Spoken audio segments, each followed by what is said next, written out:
ना पाखरे अर्थबल अच्छी ना छाती दंभ धरिबाकू पाखरे सुजोग अच्छी। जीवन रथ गड़े नेबार जो आशा टिकक थिला ताकू भी विधाता अकाल छड़े नहीं गला।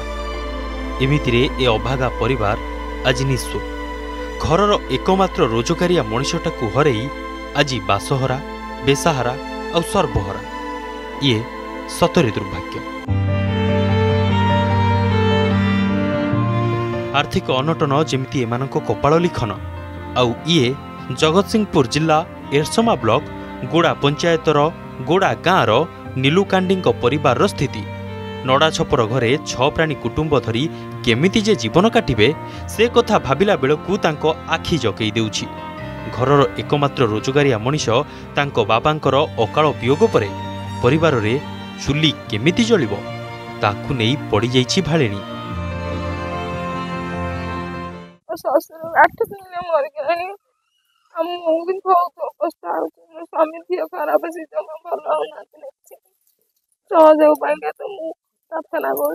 बापा थे जो बापा 8 दिन है मले पुओ 9 मास है बेड रे पड़ी किसी भी नहीं घरे कई रोजगार कर दबाक भी कई ना सी जहाँ बुढ़ा थे रोजगार कर दौला पोषला कई साहाଯ୍य कर साहा बोली कई ना बापा एमती पड़ी कई ना साहाଯ୍य करंतु आपण माने।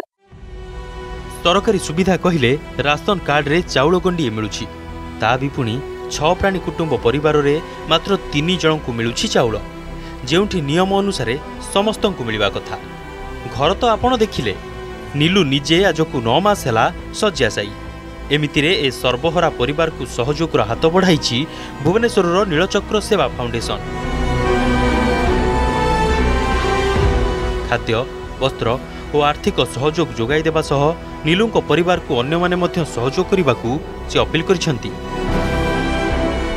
आम देखिए सोशल मीडिया पाइलु अत्यंत दुखदायक घटना जहाँकि आमको हृदय बारी व्यथ कला व्यथित कला आंदोलित कला जहाँफल आम आज मनस्थ कलु कि आम राशन सामग्री एवं लुगापटा गामुचा एवं गोटे मेडिसिन प्यान सहित परियापत्र एवं किसी फाइनान्शियल भी आर्थिक 3000 टका साहाଯ୍य करने को मनस्थ कलु। जनकर पैरालिस माने से बेड बर्तमान उठी पारना किसी कम कर अवस्था भी ना किसी दिन तक बापा में चली ये टाइप दारुण दुख देखी आम भी ये चली आसु। मु अनुरोध करी भुवनेश्वर कि जगतसिंहपुर एमती स्वच्छासेवी संगठन आसतु हेल्प करूँ आमती भल हो पारे माने चेष्टा करूँ।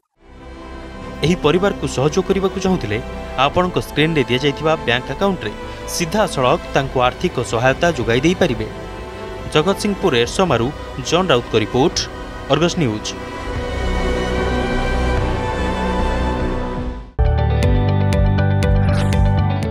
जदि आपंक आम भिडी भल लगा तेब आम चैनल को लाइक शेयर और सब्सक्राइब करने को जमा भी भूलु नहीं।